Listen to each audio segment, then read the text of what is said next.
I look back on my childhood and my disability and think that I was very fortunate, Alex Brooker told Disability Horizons. Within the realms of my disability, I was able to be quite independent. In 2020, Alex fronted his own documentary, Alex Brooker, Disability and Me, which he has since described as raw and cathartic. I also realized after doing the documentary that talking about my disability, particularly with my parents, is much more nuanced than I thought, Alex continued. I took a lot from that documentary and learned a lot about myself. It was rewarding but also very nerve-wracking because it is a film about something so personal to me. In a prior interview on the BBC Sounds podcast, Alex admitted he gets very emotional talking about how his children will feel about having a disabled dad. It's one of those things that I slightly have made bigger in my mind over time, he said.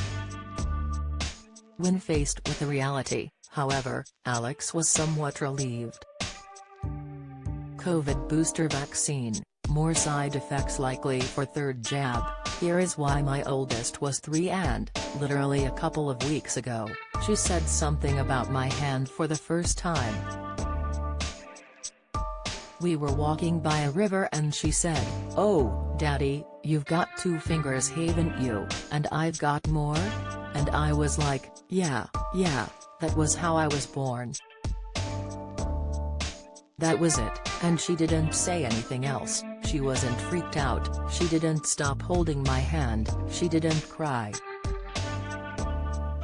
So these horrific scenarios that I've built up in my mind, it's all done and dusted in about 5 seconds, and I thought, Jesus Christ, like 20-odd years worrying about that and that was it. COVID, teenagers at risk of myocarditis post-vaccine if they already caught coronavirus, update Simon Gregson Health, Coronation Street stars bloody awful illness, symptoms, Emmerdale Adam Woodyard Health, it's okay to feel ST, EastEnders icon backs Mental Health campaign, Mental Health Limb Deformities Stanford Children's Hospital explained that congenital limb defects is when an arm or leg doesn't form normally as a baby grows in the uterus. While the exact cause is unknown, genetic abnormalities, growth restriction and exposure to viruses in the womb could contribute to the condition. Exposure to tobacco smoke has also been listed as one of the possible risk factors for congenital limb defect. The most common defects include no limb at all, part of the limb doesn't separate, often seen in fingers or toes, duplication, often seen as extra fingers or toes, the limb is much larger than the normal limb, overgrowth, the limb is much smaller than the normal limb, undergrowth. There is no standard treatment for a congenital limb defect, but choices can include surgery, artificial limbs, and splints.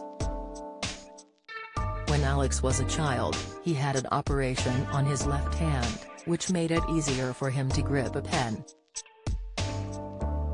As a teenager, I had another brief visit from the NOT after another op, he said. They tried to sort out adapted crutches for me, but I still couldn't be bothered with them. Alex spent a fair amount of time in Great Ormond Street Hospital, but he looks back at his time there fondly. I got to choose my food, eat ice cream, watch telly, play Nintendo, and I even got my own specified play specialist. Yes, you'd have to have an operation, but, to me, I never looked at those in fear. It was like a little holiday. The Alex Brooker, Disability and Me documentary is available on BBC iPlayer.